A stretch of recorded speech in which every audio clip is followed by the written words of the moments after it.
శ్రీకృష్ణ పరబ్రహ్మణే నమః. ఈరోజు మనం భాగవతంలో శ్రీకృష్ణ లీలల్లో శకటాసుర సంహారం గురించి తెలుసుకుందాం. కృష్ణలీలలన్నీ కూడా మనకు జీవితంలో చేయిచ్చి పైకెక్కించే లీలలు. శకటాసుర సంహారం చాలా చిన్న ఘట్టం. ఎంత వినినా వేదాంతంగా ఎప్పుడూ లోపల నిలబడదు. పక్క ఒక ఆలంబన ఉండాలి. మనం అన్నాన్ని అన్నంగా తినలేం. పక్కన కూరో పచ్చడో పులుసో ఉండాలి. అలాగే వేదాంతం ఎప్పుడూ కథగా ఉండాలి. అటువంటి కథ లేకపోతే ఈశ్వరుడు లీల చేస్తాడు. పరమాత్మ చేసే లీలలు కర్మతో చేసినవి కాదు. అందులో ఏదో పరమార్థం ఉంటుంది. ఆయన లీలల వెనక ఎంతో ఔచిత్యం ఉంటుంది. ఒకరోజు కృష్ణ పరమాత్మ బోర్లా పడ్డాడు. పిల్లలను మొదట్లో పడుకోబెట్టినప్పుడు ఎటు పట్టుకున్నవాడు అటే పడుకుంటాడు. పసిపిల్లవాడు మొదట చేసే పని బోర్లా పడడం. పిల్లవాడు బోర్లా పడితే ఆ రోజున ఇంట్లో అదొక పెద్ద ఉత్సవం. పిల్లవాడు బోర్లా పడ్డాడు, వెంటనే రావాల్సింది అని మేనత్తకు కబురు పెడుతుంది. వాళ్ళు పరిగెట్టుకు వస్తారు. బోర్లా పడ్డాడు, బొబ్బట్లు అని బొబ్బట్లు మొదలైన పిండి వంటలు వండుకు తినేస్తారు. అయితే యశోద అలా చెయ్యలేదు. బొబ్బట్లు వండుకుని అందరికీ పెట్టేలేదు. ముత్తైదువులను పిలిచి వాళ్ళకి పసుపు కుంకుమలను ఇచ్చింది. వాళ్ళకి చీరలు రవికల గుడ్డలు పెట్టింది. బ్రాహ్మణులను పిలిచి వారికి గోదానం చేసింది. ఈశ్వరుడికి అభిషేకం చేసింది. యశోద అన్నిటికీ దైవం వైపు చూస్తోంది. యశోద అంటే యశస్సునిచ్చినది అని అర్థం. కీర్తి ఎటు పక్క నుంచి ఎటు వస్తుందో, జీవితాన్ని ఎటువైపు నడవాలో యశోద వైపు నుంచి తెలుస్తుంది. పిల్లవాడు బోర్లా పడితే మనం బొబ్బట్లు వండుకు తినడం కాదు, శివాలయానికి వెళ్ళి అభిషేకం చేయించాలి. లేదా రామాలయానికో కృష్ణాలయానికో వెళ్ళి తులసి పూజ చేయించాలి. మన మనవడు బోర్లా పడే అదృష్టం ఈశ్వరుడు మనకు సమకూర్చినాడు. పిల్లవాడు వృద్ధిలోకి రావడాన్ని ఈశ్వరానుగ్రహం వచ్చింది అని భావించాలి. ఆవిడ అభిషేకాదులు చేస్తోంది. ఇంటికి బ్రాహ్మణులు వచ్చారు. పూజలు జరుగుతున్నాయి. నందుడు ఎంతో సంతోషంగా ఉన్నాడు. ఇంటికి అందరూ వచ్చారు. వాళ్ళతో మాట్లాడుతున్నాడు. ఆ వచ్చిన వాళ్ళు పిల్లవాడిని గురించి కథలుగా చెప్పుకుంటున్నారు. యాదవుల ఐశ్వర్యం అంతా పశువులు. పాడి వాళ్ళ ఇళ్లలో బీరువాలు లాకర్లు లాంటివి. వాళ్ళ ఐశ్వర్యం అంతా పాలకుండలు, పెరుగు కుండలు, నేతి కుండలు. ఇంటి ఆవరణకు సమీపంలో ఒక బండిని పెట్టి ఆ బండిలో పాలకుండలు, పెరుగు కుండలు, నేతి కుండలు, అరటికెళ్ళలు మొదలైనవన్నీ పెట్టారు. బండికి కూడా ఒక తోరణం కట్టేశారు. అక్కడే ఒక మంచం వేశారు. ఆ మంచం మీద ఒక పరుపు వేశారు. ఆ పరుపు మీద కృష్ణుని పడుకోబెట్టారు. ఉత్సవం అంతా కృష్ణుడు బోర్లా పడ్డాడు కాబట్టి అతడి కోసం చేస్తున్నారు. కానీ ఉత్సవం వేడుకలలో పడి ఈయనని మర్చిపోయారు. ఈయనకి ఆకలి వేసింది. ఏది చేసినా మొదటి కార్యం ఈశ్వరుడితోటే మొదలవ్వాలి. అన్నిటినీ ఈశ్వరానుసంధానం చేయగలగాలి. అక్కడ యశోద ఈశ్వరానుసంధానం చేస్తోంది. కృష్ణుడికి ఆకలి వేసి ఏడుపు మొదలుపెట్టాడు. పడుకున్న పిల్లవాడికి కాళ్ళు ఎత్తడం తప్ప ఇంకేమీ రాదు. ఆయన పక్కనే బండి ఉంది. అప్పటిదాకా నిద్రపోతున్నాడు. ఇప్పుడు ఆయనకు ఆకలి వేసింది. అమ్మ వచ్చి స్తన్యం ఇవ్వలేదు. అందుకని కోపం వచ్చింది. ఆయనది చిన్ని అరికాలు, దానికి పెసరగింజంత చిన్ని వేళ్ళు, వాటికి తెల్ల గోళ్ళు, మెత్తటి పాదం, ఎర్రటి అరికాలు, అందులోనే శంఖం, చక్రం, నాగలి, అమృతపాత్ర మొదలైన దివ్య చిహ్నములు. అటువంటి కాలితో బండిని ఒక్క తన్ను తన్నాడు. ఈయన కాలు తగలగానే ఆ బండి ఆకాశంలోకి ఎగిరిపోయింది. దాని చక్రములు, ఇరుసు అన్నీ ధ్వంసం అయిపోయాయి. అక్కడి నుంచి కింద పడిపోయి తుత్తునీలైపోయాయి. దీనిని చూసి అక్కడ ఉన్న గోపకాంతలు, యశోద, నందుడు పరుగున అక్కడికి వచ్చారు. ఆ సమయంలో పిల్లలందరూ కృష్ణుని దగ్గర ఆడుకుంటున్నారు. బండి ఎందుకు పైకి ఎగిరింది అని అక్కడ పిల్లల్ని అడిగారు. అప్పుడు వాళ్ళు, మేము ఇక్కడే ఉన్నాం, పిల్లవాడు నిద్ర లేచాడు, ఆకలి వేసిందిలాగుంది, ఏడ్చాడు, యశోదకు వచ్చి చెబుతామనుకుంటున్నాము, కాలు కొద్దిగా కదిపాడు, ఆ కాలు తగిలి బండి ఎగిరిపోయింది అన్నారు. అప్పుడు ఆ వచ్చిన పెద్దవాళ్ళు పిల్లవాడిని చూస్తే చాలా చిన్నవాడు, బండేమో చాలా పెద్దది, ఆకాశానికి ఎగిరిపోయేలాగా బండిని కాలుతో తన్నడం ఏమిటి? చాలా ఆశ్చర్యంగా ఉంది. ఇవి ఒట్టి జడ్డి మాటలు.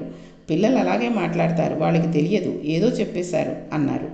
కానీ యథార్థానికి ఆ పిల్లలు చెప్పిందే సత్యం. అప్పుడు యశోద పిల్లవాడిని తీసుకుని సముదాయించింది. అయ్యో నాన్న, ఆకలి వేసిందా? కుక్కపట్టి ఏడ్చావా? నీ కాళ్ళు ఎంత నొప్పి పుట్టాయో కదా నాన్న, అలిసిపోయావా? నీ కాలు బండికి తగిలిందా? కాలేమీ నొప్పి పెట్టలేదు కదా, ఏడుస్తున్నావా? నేను అక్కడ ఉండిపోయానా నాన్న? పాలు తాకు, నాది తప్పైపోయింది, ఇంకెప్పుడు పాలు ఇవ్వకుండా ఎక్కడికి వెళ్ళనే అని పిల్లవాడిని ఎత్తుకుని పాలిచ్చింది. అది అమ్మ హృదయం అంటే.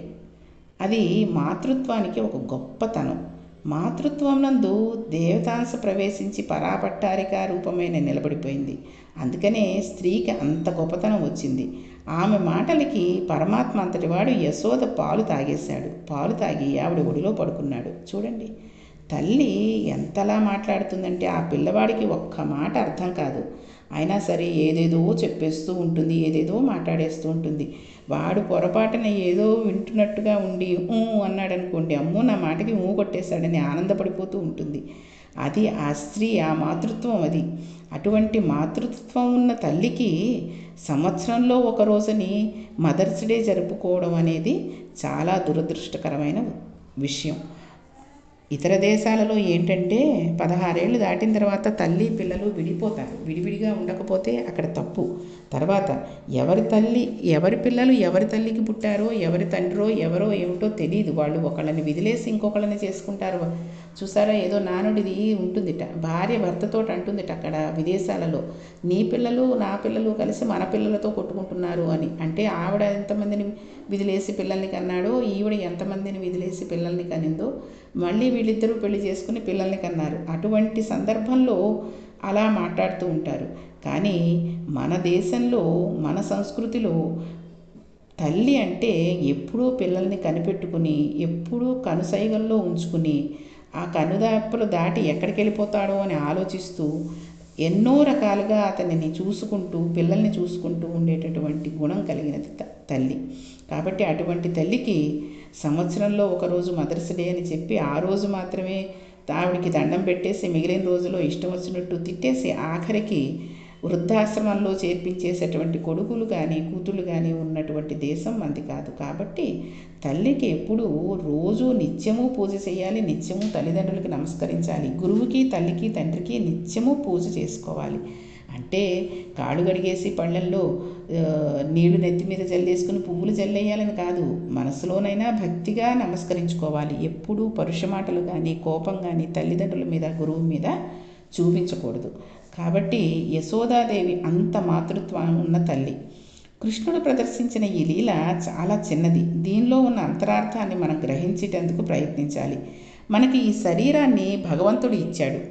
శరీరం లోపల ఉన్న జీవుడు ఈ జన్మాంతరం మరొక శరీరంలోకి ప్రవేశిస్తాడు. ఈ శరీరం మనం నిర్మించుకున్నది కాదు, మన తల్లిదండ్రులు నిర్మించినది కాదు. అసలు అన్నిటినీ నావి నావి అంటాడు. నాది నావి అని చూపించిన ఈ శరీరంలో ఏ ఒక్కటి తనది కాదు.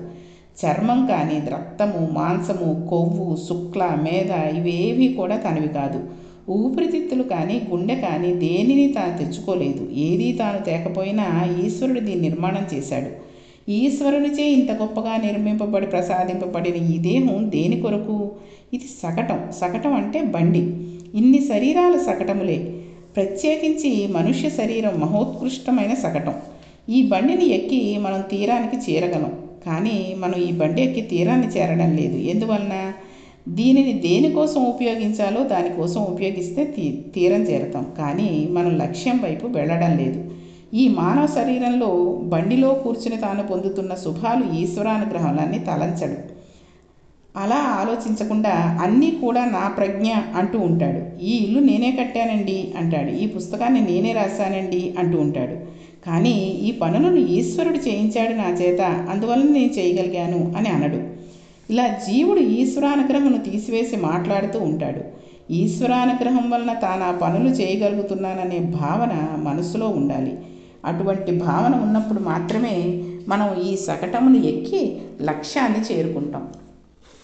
లేకపోతే ఇది సకటతి ఇది సకటహ అవుతుంది. సం అంటే సుఖం. ఈశ్వరుడు ఇక్కడికి చేరకుండా విడదీయడానికి పనికొస్తుంది. జీవుడు సంసారంలో ఉంటాడు, సంసారంలో పెరుగుతాడు, అందులోనే చచ్చిపోతాడు, హీనోపాదుల్లోకి పోతాడు. ఇలా పోకుండా ఉండాలంటే ఏం చేయాలి? ఈశ్వరుని విస్మరించి అన్నీ తన ప్రజ్ఞ అనడం జీవునికి ఎప్పటి నుంచో అలవాటైపోయింది. ఈ అలవాటు అంత తొందరగా రూపుమాసిపోదు. గురువుగారి అనుగ్రహం కావాలి. ఆ గురువే కృష్ణ పరమాత్మ. కృష్ణం వందే జగద్గురు అని ఆయన జగద్గురువు. కాబట్టి సకటాసుర సంహారాన్ని కథాభాగంగా విని దేహభ్రాంతిని విడిచిపెట్టి ఈ సకటంను నీవు ఎందుకు ఎక్కావో తెలుసుకుంటే ఈ సకటం పవిత్రమైంది అయిపోతుంది. అప్పుడు ఈ బండిలో ఉండి ఏ ఫలితాన్ని పొందినా దానిని ఈశ్వరానుగ్రహం అని భావించడం ప్రారంభిస్తాం. ఈశ్వరానుగ్రహం తప్పు పనులు చేయించదు. కృష్ణుడు అలా చేయించడు. ఈశ్వరానుగ్రహం మనల్ని సాత్వికమైన ప్రవృత్తిలోకి తిప్పేస్తుంది. అప్పుడు మనం సుఖమైన సకటంలో కూర్చున్నాం అనుకుంటాం. అందులో కూర్చుని మనకు ఏ బాధ ఉండదు. సారథిగా కృష్ణుడిని పెట్టేశాం. జీవుడికి అన్నీ సుఖాలే రావు, అప్పుడప్పుడు కష్టాలు కూడా వస్తూ ఉంటాయి. ఒక్కొక్కసారి జ్వరం రావచ్చు. ఈశ్వరా, ఏమి నీ అనుగ్రహం, నాకు జ్వరాన్ని ఇచ్చావా? నేను ఏదో పెద్ద పాపం చేశాను, పెద్ద కష్టం వస్తే నేను తట్టుకోలేనని చిన్న జ్వరం ఇచ్చి నా పాపాన్ని తీసేసావా? చాలా సంతోషం అని ఆ కష్టాన్ని కూడా ఈశ్వరానుగ్రహంగా తలచి భరించుకోగలగాలి. చంద్రశేఖర పరమాచార్యుల వారికి ఒకసారి తెల్లారి లేచేసరికి 104 డిగ్రీల జ్వరం వచ్చిందిటండి. గబగబా స్నానం చేసి వచ్చేస్తున్నారు. శిష్యులు చూసి, మహానుభావ, 104 డిగ్రీల జ్వరం వచ్చింది, ఒళ్ళు కాలిపోతోంది, తలస్నానం చేశారేంటండి అని అడిగారట. అంటే పరమాచార్య స్వామి వారు అన్నారు, నాకు ఎన్ని జన్మలకో ఈశ్వరుడు పంచాగ్నిహోత్ర తపస్సు చేసే అదృష్టం ఇచ్చాడు. పంచాగ్నిహోత్ర తపస్సు చేసేవాడు 4 వైపులా అగ్ని పెట్టుకుని సూర్యుడి వంక చూస్తూ తపస్సు చేయాలి. 5 అగ్నిహోత్రముల మధ్య ఉంటే ఎలా ఒళ్ళు కాలుతుందో అలాగ నాకు 104 డిగ్రీల జ్వరంతో ఒళ్ళు కాలిపోతోంది. ఇప్పుడు నేను కూర్చుని పంచాక్షరి చేస్తే పంచాగ్నిహోత్ర తపస్సు చేసిన వాడిని అవుతాను. మామూలుగా కాదు, ఇది కూడా చెయ్యి చంద్రశేఖర అని ఈశ్వరుడు నాకు జ్వరాన్ని ఇచ్చాడు. ఏమి అనుగ్రహం నా స్వామిది అన్నారు. ఎంత గొప్ప విషయమో చూడండి, ఇది ఎంత గొప్పగా ఆలోచించారు. అంతేగాని ఇలా జ్వరం వచ్చేసింది ఏంటి బాబోయ్, ఇంత పూజలు చేస్తున్నాను, పుణ్యం చేస్తున్నాను, అయినా సరే నాకు జ్వరాన్ని ఇచ్చాడేంటి భగవంతుడు అని అనుకోలేదు. అంటే ఇప్పుడు ఆయన ఎక్కిన బండిని ఎవరు సారథిగా ఉన్నాడు? ఈశ్వరుడు సారథిగా ఉన్నాడు. స్థితప్రజ్ఞుడైన సారథి శకటాన్ని 1000 కళ్ళతో చూసి నడిపిస్తాడు. అప్పుడు బండిలో ప్రయాణిస్తున్న జీవునికి ఏ ప్రమాదం కలగదు. సారథియే బుద్ధి. ఆ బుద్ధిని మనం అనుకోకుండా, మనది అనుకోకుండా దానిని కృష్ణ పాదాల దగ్గర పెట్టేసి, ఈశ్వర, ఈ బండిని నేను ఎక్కినందుకు ఈ శకటంలో ఉన్న నేను, జీవబుద్ధితో ఉన్న నేను ఆత్మయందు సంగమించేలా అనుగ్రహాన్ని ప్రసాదించు. ఇక్కడే యథార్థమైన నేనుని తెలుసుకోవడానికి ఈ శకటం పనికి రావాలి అని ప్రార్థించామనుకోండి, అసత్యమునందు ఉండి సత్యమును తెలుసుకోవడానికి అసత్యం పనికి రావాలి. అందుకని అటువంటి శకటమైన ఈ శకటాన్ని మనల్ని లక్ష్యాన్ని చేరుస్తుంది. ఎప్పుడు తెలిసి కానీ తెలియక కానీ పరమభక్తితో భాగవతంలో దశమస్కందాంతర్గతమైన శకటాసుర సంహార వృత్తాన్ని విన్నంత మాత్రం చేత శకటాసురుడు జీవుడు ప్రయాణిస్తున్న ఈ బండి రాక్షసుడు. ఎప్పుడు ఇదే నేను, అన్నీ నేను చేస్తున్నాను అనే భావన ఉన్నప్పుడు. కాబట్టి మనం ఏది చేసినా పరమాత్ముడే చేయిస్తున్నాడు, ఈశ్వరుడే చేయిస్తున్నాడు అని కనుక అనుకున్నట్టయితే మనకి ఎటువంటి నష్టాలు, ఎటువంటి దుష్ఫలితాలు ఉండవు. ఇప్పుడు మనం ఈ లీలను తిరిగేసి ఆలోచించాలి. యశోద పిల్లవాడు బోర్లా పడినప్పుడు ఏమి చేసింది? ఇదంతా ఈశ్వరానుగ్రహం అని బ్రాహ్మణులకు దానాలు చేసింది, అభిషేకాలు చేసింది, బట్టలు పెట్టింది, పసుపు కుంకుమలు ఇచ్చింది, పొంగిపోయింది. ఏది చేసినా ఈశ్వరుడితో కలుపుతోంది. అప్పుడు ఈశ్వరుడు శకటాన్ని తన్నాడు. అంటే ఈ శరీరం దేనికి పనికి రావాలో దానికి పనికి వచ్చేటట్టుగా మార్చేస్తున్నాడు. ఇక్కడ ఈశ్వరుడు అసురీ శకటంని తన్నాడు. అంటే దీని యందున అసురీ బుద్ధిని చంపి దీనికి జీవికి ఉపయోగపడే శకటంగా మార్చాడు. బుద్ధిని మనం మార్చుకోలేం, కానీ ఆయనను పట్టుకుంటే ఆయన మన బుద్ధిని మార్చగలడు. ఇంట్లో ఏది జరిగినా దానిని ఈశ్వరుని అనుగ్రహం అని భావించాలి. అందుకు మనం ఎల్లవేళలా ఈశ్వరుని కృతజ్ఞతాభావాన్ని చూపించాలి.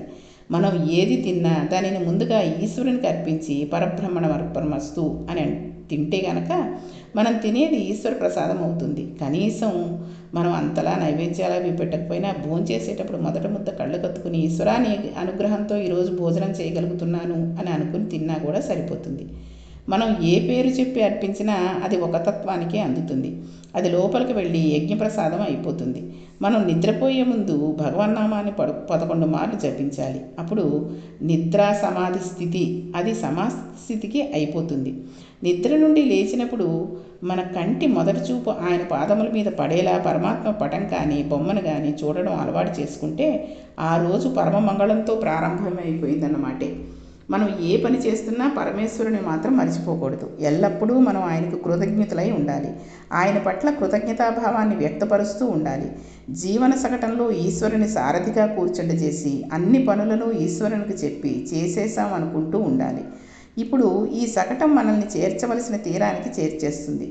ఏంటి నమ్మకం అంటే, కృష్ణుడి మీద నమ్మకంతోనే మంచి పనులు చేసుకుంటూ పోయిన యశోద కోసం బండి తన్నిన కృష్ణుడే మనకు ఆలంబనం.